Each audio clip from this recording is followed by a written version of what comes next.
7 gunshots shattered the morning silence in courtroom 157. The first shot sent people diving under wooden benches. The second caused screams to echo off ancient walls. By the third, witnesses realized this wasn't an accident. By the 7th, a man lay dead on the floor of a West German courthouse, and a woman stood over his body, smoking pistols still in her hand. "I wanted to kill him," she told the judge, her voice eerily calm as chaos erupted around her. "I wanted to shoot him in the face, but I shot him in the back. I hope he's dead." March 6, 1981, Lübeck, Germany. A mother had just executed her daughter's killer in front of dozens of witnesses, television cameras, and the very judges meant to deliver justice. But this wasn't a moment of madness. This was the culmination of a system that had failed so catastrophically, so completely, that Marianne Bachmeier decided she had no choice but to become judge, jury, and executioner herself. What drove a 30-year-old single mother to smuggle a loaded weapon into a packed courtroom? What pushed her over the edge? And why, even today, do millions of people around the world say they would have done exactly the same thing? This is the disturbing truth behind 7 shots that shattered a nation, and the mother who proved that sometimes the only justice is the kind you deliver yourself. To understand this case, we must step back into West Germany of the early 1980s, a nation still healing from the deep scars of World War II, where traditional values clashed violently with emerging social changes. This was a time before cell phones, before the internet, when justice moved slowly through courts that still bore the weight of history and shame. In the ancient Hanseatic city of Lübeck, with its towering medieval churches and narrow cobblestone streets, life moved at a deliberate, almost suffocating pace. This was a society where family reputation was everything, where community gossip traveled like wildfire through smoky local pubs and corner shops, and where a single mother working late into the night at a bar while raising her young daughter alone was viewed with deep suspicion and moral judgment. But most shocking of all, this was a time when convicted sex offenders could voluntarily undergo castration in prison, then quietly receive hormone treatments to reverse it, and walk free among families with young children. The West German legal system, desperately struggling with concepts of rehabilitation versus punishment, progressive ideals versus public safety, would soon face its ultimate test through the actions of one devastated mother. For 30-year-old Marianne Bachmeier, struggling to raise her beloved daughter Anna alone in this unforgiving world, the spring of 1980 seemed to hold genuine promise. She had absolutely no way of knowing that within just 1 year, her name would become forever synonymous with one of the most shocking and controversial acts of vigilante justice in modern European history. The story begins on June 3, 1950, when Marianne Bachmeier entered a world still reeling from unimaginable trauma. She was born to parents who had fled East Prussia during one of history's most devastating refugee crises, when over 12 million Germans were displaced from Eastern Europe. Her parents had survived the horrific evacuation of East Prussia in 1945, where hundreds of thousands died during the desperate winter flight from the advancing Red Army. Marianne grew up in Sørstedt, a small town near Hildesheim in Lower Saxony, where her traumatized parents tried to rebuild their shattered lives. Her father carried the double burden of being both a war refugee and a former member of the Waffen-SS. The household was conservative and devoutly religious, but beneath the surface, it was deeply broken. Her father had become the stereotypical authoritarian figure, a heavy drinker who spent most of his time at a local bar, his trauma manifesting as aggression that worsened with alcohol. When Marianne's parents divorced, her mother remarried a man Marianne described as equally dictatorial. The teenager, already struggling with the emotional chaos of her family, was perceived as troubled and defiant. Eventually, her mother made a heartbreaking decision. She kicked her own daughter out of the house. At just 16 years old, Marianne found herself pregnant and completely alone. She placed this first child for adoption, unable to care for an infant while struggling to survive on her own. 2 years later, tragedy struck again when she was raped and became pregnant a second time. This second child was also placed for adoption, each loss deepening the wounds of abandonment that had defined her young life. By age 20, Marianne had learned life's cruelest lesson. She could depend on no one but herself. Everything changed on November 14, 1972, when Marianne, now 22, gave birth to her third child.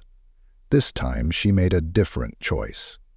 Anna Bachmeier would not be given away, despite her circumstances. Despite having no partner or family support, Marianne decided to raise this daughter alone. Marianne had begun dating the manager of Tipas, a local pub where she worked. When that relationship ended, she found herself once again facing single motherhood, but this time she was determined. Because she worked behind the bar, Anna became a fixture at the pub. Marianne would take her young daughter to work, and she was known to never feel the need to rush home after her regular hours. This unconventional lifestyle created a complex dynamic between mother and daughter. In documentaries made years later, Marianne was portrayed as a single mother who worked well into the night and then slept into the day, leaving 7-year-old Anna on her own during daytime hours. Friends later said that Marianne treated Anna like a little adult, expecting her daughter to take care of many things on her own from a very young age. Anna frequently slept in the bar as her mother partied with customers. According to friends, Anna was described as a vibrant youngster who never truly had a pleasant family life. The little girl craved normalcy, the simple routine of a mother who was home during the day, who tucked her into her own bed at night, who attended school events and helped with homework. Marianne was painfully aware of how problematic their lifestyle had become. She even considered putting Anna up for adoption, recognizing that her daughter deserved better. But she couldn't bring herself to let go of the one person who had given her life meaning, the child who had made her feel needed and loved. The morning of May 5, 1980 began like so many others, with tension between mother and daughter. 7-year-old Anna, frustrated by her unconventional life, had an argument with Marianne. In a moment of childhood defiance that would haunt her mother forever, Anna decided to skip school that day. Neither of them knew that this ordinary morning argument would be their last conversation. By evening, Anna would be gone forever, and Marianne would be transformed from a flawed but loving mother into something far more dangerous, a woman with nothing left to lose. To understand the true horror of what happened to Anna Bachmeier, we need to meet the man who destroyed her life, and in doing so, forever changed her mother's. Klaus Grabowski was a 35-year-old butcher living in Lübeck, seemingly an ordinary member of the community. He lived with his fiancée, worked at his trade, and to most neighbors appeared completely normal. But Klaus Grabowski was hiding a dark secret. He was a twice-convicted child sex offender who had previously been sentenced for the sexual abuse of 2 young girls. In 1973, he had received probation for strangling a 6-year-old girl. Just a couple of years later, he sexually molested 2 9-year-old children. The West German legal system had tried an experimental approach to prevent his reoffending. In 1976, while in a psychological treatment facility, Klaus voluntarily submitted to chemical castration, estrogen injections designed to lower his testosterone and eliminate his sexual urges. The authorities believed this would make him safe to release back into society, but here's where the system failed catastrophically. In 1978, Klaus went to a urologist and asked to have his chemical castration reversed. He was engaged now, he explained, and he and his fiancée wanted to start a family. The court system actually approved this procedure. Klaus subsequently underwent hormone treatment to try to reverse the castration, secretly restoring his libido while living freely among families with young children. He was supposed to undergo mental health treatments as well, but spoiler alert, he wasn't. A known predator with a history of killing children was walking the streets of Lübeck, his sexual urges restored with no supervision whatsoever, and 7-year-old Anna Bachmeier knew him as the friendly neighbor with cats. The morning of May 5, 1980, began like so many others in the Bachmeier household, with conflict. 7-year-old Anna had an argument with her mother and, in a moment of childhood defiance, decided to skip school. Instead of going to class, she made a fateful decision to visit someone she considered safe, the neighbor with the cats. To her, he was just a friendly adult who let her pet his animals. She had no way of knowing that she was walking into the home of a predator who had already killed one child her age. Klaus lured Anna into his apartment with the promise that she could play with his cats. Once inside, he held her captive for several hours. What happened during those hours remains partially unknown, but the evidence suggests Anna experienced unimaginable terror. Klaus sexually assaulted the 7-year-old child during this time. As the hours passed, Anna likely realized the danger she was in. According to Klaus himself, Anna threatened to tell her mother about the abuse. This was when his panic set in. Klaus later claimed that Anna had sought to extort money from him by threatening to tell her mother about the abuse. He said his fear of going back to prison prompted him to kill her. Klaus strangled Anna with a pair of his fiancée's tights. According to the prosecutor, he then tied the girl up and packed her into a cardboard box. The professional butcher used skills from his trade to dispose of a child's body as if she were nothing more than waste. Klaus left Anna's body in the box on the shore of a canal, attempting to hide his horrific crime. But his fiancée returned home from work that afternoon and somehow discovered what he had done. Grabowski's fiancée immediately contacted the police, turning him in. Klaus was arrested that same evening at his favorite pub in Lübeck. When confronted by investigators, he confessed to strangling Anna but denied sexually assaulting her. Instead, he offered a defense that would haunt Anna's mother forever. Klaus claimed that Anna had tried to seduce him. He alleged that the 7-year-old had threatened to tell her mother about being molested unless he paid her money, essentially claiming that a child was trying to blackmail him. He painted Anna as the aggressor, himself as the victim. This wasn't just murder. It was the ultimate act of cowardice. Klaus Grabowski had brutally ended the life of an innocent child, and now he was trying to destroy her memory as well. He had not only taken Anna's life, but was attempting to brand her as a manipulative seductress in death. For Marianne Bachmeier, learning of these accusations against her 7-year-old daughter would prove to be the final breaking point. Her child was gone forever, and the man who killed her was now claiming that Anna, a little girl who just wanted to play with cats, had somehow brought this horror upon herself.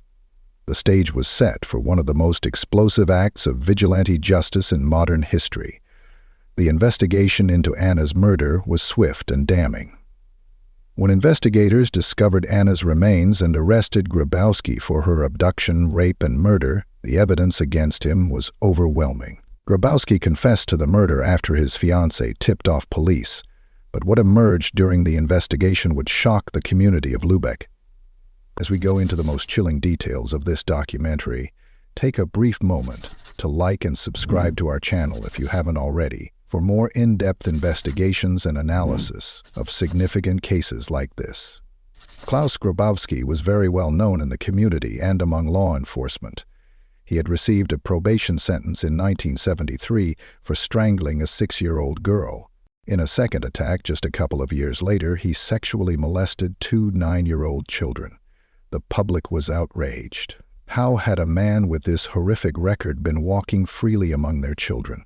The defense blamed Lübeck authorities for allowing Grabowski, who underwent voluntary castration in 1976 after convictions for sexual offenses, to take hormone treatments that returned his sexual drive and led to his allegedly molesting and killing Anna.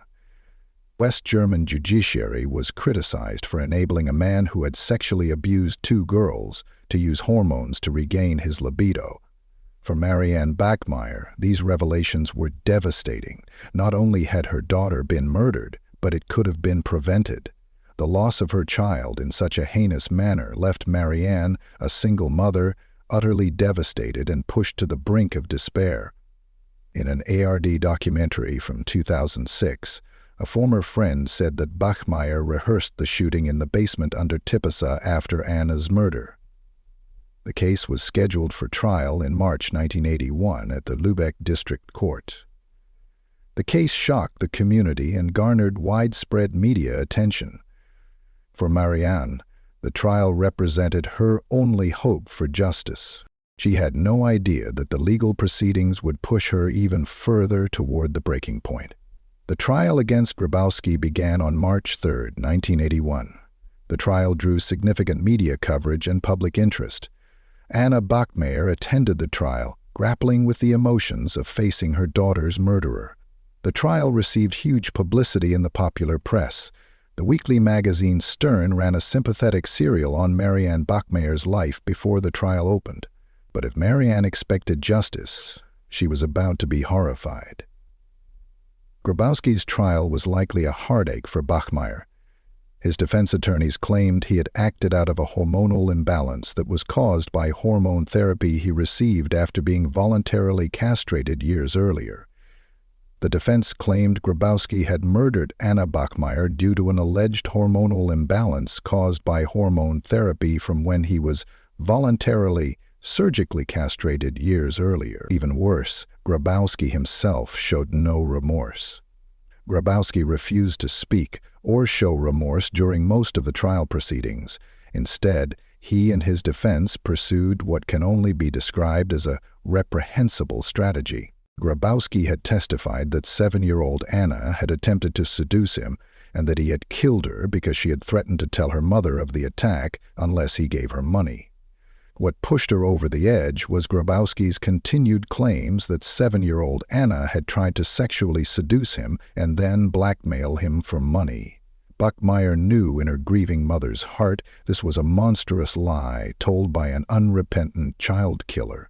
Marianne Bachmeier took personal offense at Grabowski's allegations regarding her daughter. She sat in the gallery, watching as the man who had murdered her child not only showed no remorse, but actively destroyed Anna's memory with each word he spoke. As the trial progressed into its third day, March 6, 1981, Marianne reached her absolute breaking point. Bachmeier later stated, in reference to Grabowski's claims that her 7-year-old was attempting to blackmail him, "I heard he wanted to make a statement. I thought, now comes the next lie about this victim who was my child."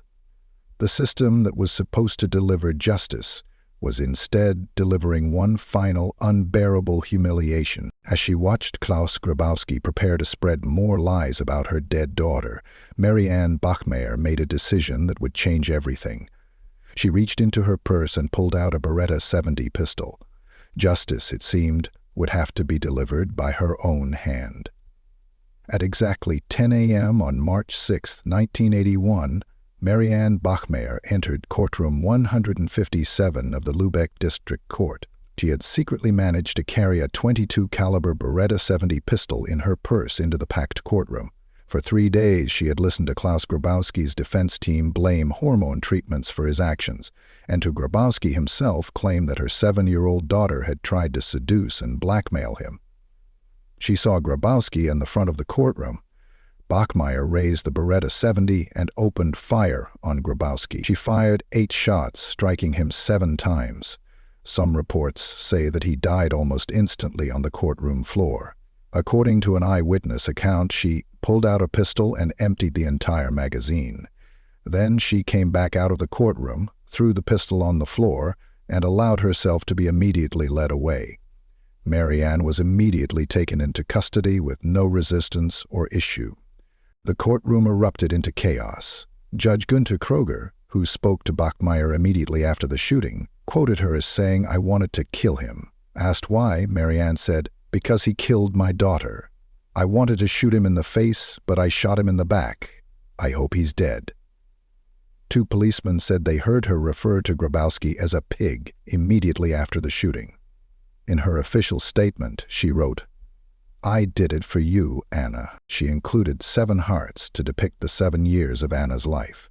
In the pandemonium of the courtroom-turned-crime scene, eyewitnesses reported that Bachmeier spat hatefully at Grabowski's lifeless body on the ground, saying, "You got what you deserved, pig." The incident sparked extensive media coverage. Television crews from around the country and overseas traveled to Lübeck to report on the case. While Bachmeier was held in custody, many sent messages of support, gifts, and flowers to indicate their understanding of her conduct. One bunch of flowers had a card with a note saying, "To you, from a grandfather who would have done the same thing. You are not alone. Courage." Bachmeier was said to have received as many as 15,000 letters while in jail. Within a week after the act, they had donated 100,000 marks to the account of a support association for Marianne Bachmeier, with the intention of paying for her legal fees. The financial support was substantial. Bachmeier sold her life story for about 100,000 Deutschmarks to the news magazine Stern. With the fee, she covered her legal costs. The magazine received an overwhelming response from readers, but the nation was divided. Some still believed that a constitutional state should not condone vigilante justice. After Stern published her life story and details about how she allowed her first 2 children to be adopted by loving families, public opinion shifted as she no longer appeared to fit the innocent mother image. A 1983 survey by the Allensbach Institute highlighted the divided public opinion. 28% of Germans felt her sentence was appropriate, 27% thought it was too harsh, and 25% believed it was too lenient. According to the German newspaper Der Spiegel, Marianne Bachmeier struck a chord of open and repressed feelings of hatred and fear in the general consciousness and collective unconscious. The case had become more than just a crime story. It was a mirror reflecting Germany's own struggles with justice, trauma, and the question of whether some acts, though illegal, could still feel morally justified. On November 2, 1982, Bachmeier was initially charged in court with murder. Later, the prosecution dropped the murder charge. Marianne Bachmeier faced a minimum jail term of 5 years and a maximum of life imprisonment. After 28 days of court proceedings, she was convicted on March 2, 1983 by the Circuit Court Chamber of the District Court of Lübeck for manslaughter and unlawful possession of a firearm. The defense's argument that the act was not premeditated was mostly upheld by the court. The court decided that she acted spontaneously under exceptional circumstances.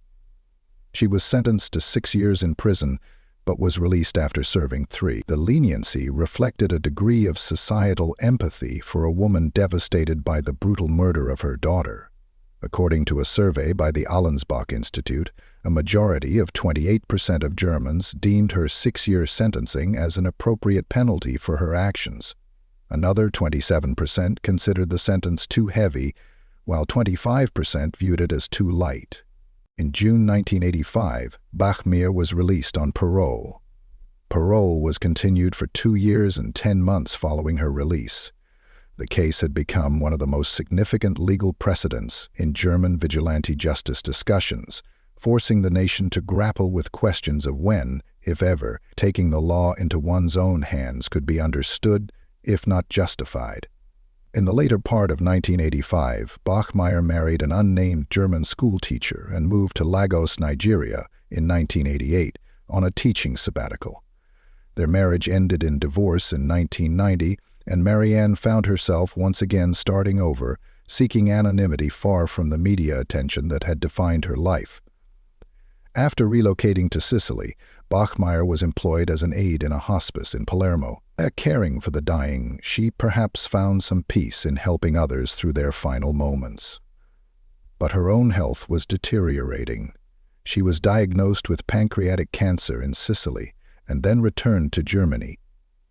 In a 1995 television interview, she admitted to deliberately shooting Klaus Grabowski, explaining that her goal had been to ensure justice for her daughter and prevent him from lying about Anna in court. Even facing death, Marianne never expressed remorse for killing Grabowski. She remained convinced that what she had done was necessary, that Anna's memory had been worth defending.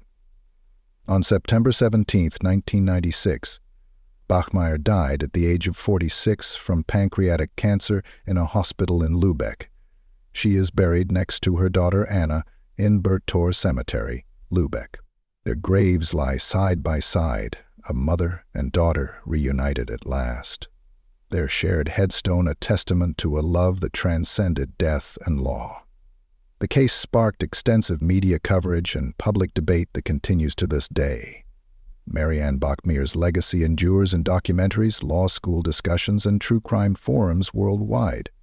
Her story remains one of the most compelling examples of how grief can drive ordinary people to extraordinary and irreversible actions. The question she posed to society remains as relevant today as it was in 1981, when the system fails to protect the innocent. What lengths are we justified in going to seek justice? Her answer cost Klaus Grabowski his life, cost her 3 years of freedom, and ultimately defined her place in history as Germany's revenge mother.